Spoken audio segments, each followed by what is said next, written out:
સમાચાર પર હવે નજર કરી લઈએ તો વડોદરાની માંજલપુર પેટા ચૂંટણીમાં રાજકીય માહોલ ગરમાયો છે। કોંગ્રેસ ઉમેદવાર ભીખા રબારીના સમર્થનમાં જનસંપર્ક અભિયાન યોજાયું। પૂર્વ કેન્દ્રીય મંત્રી ભરતસિંહ સોલંકી માંજલપુર ગામ પહોંચ્યા। કોંગ્રેસના આગેવાનો અને કાર્યકરો મોટી સંખ્યામાં જોડાયા। ભરતસિંહ સોલંકીએ મતદારો સાથે સીધો સંવાદ કર્યો। કોંગ્રેસ ઉમેદવારને મત આપી જીતાડવા અપીલ કરી। સ્થાનિકોએ ફૂલહાર પહેરાવી ઉષ્માભર્યું સ્વાગત કર્યું। जनसंपर्क दरमियान कांग्रेस कार्यकरों में भारी उत्साह जोवा मळ्यो।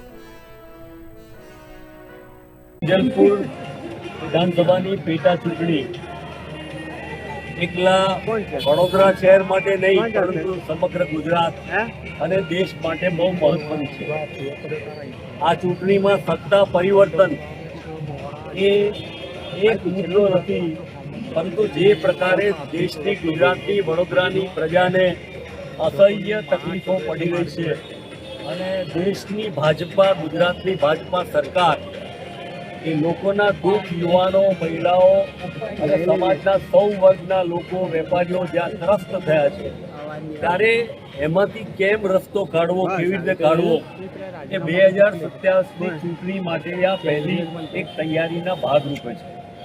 ત્યારે એમાં જો ખરેખર પ્રજા સમજે છે મોંઘવારી જે રીતે માજા મૂકી છે, ભ્રષ્ટાચારે માજા મૂકી છે, જુલમ વધ્યો છે, કાયદોની વ્યવસ્થાની સ્થિતિ બગડી છે, ત્યારે પ્રજા આ ચૂંટણીમાં ભાજપને જાકારો આપે એના દ્વારા આવનારી ભવિષ્યની ગુજરાતની રાજકીય પરિસ્થિતિ, ગુજરાતના લોકોનું કલ્યાણ અને ભવિષ્ય એની દિશા નક્કી કરશે।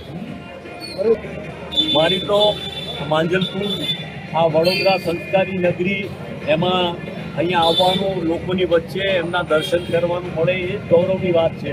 અને ભીખાભાઈ જેવા સંનિષ્ઠ સરળ વ્યક્તિ જેને આ શહેરમાં અહીંયાથી ચૂંટીને રાજ્યના મંત્રી તરીકેની કામ કરવાનો પણ મોકો મળ્યો હતો, એવી વ્યક્તિ આજે પ્રજાના જનસેવક તરીકે કામ કરવા કોંગ્રેસ પાર્ટીના પંજાના નિશાન પર ચૂંટણી લડી છે।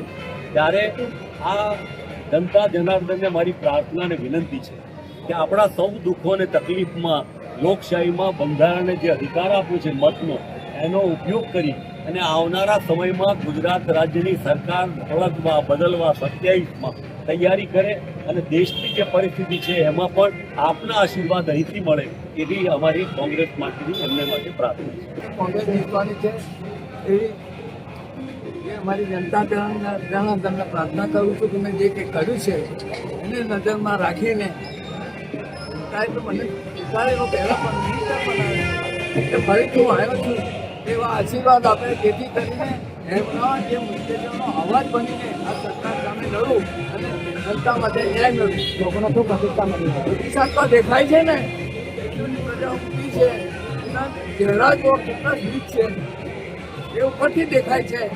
કોંગ્રેસ જીતશે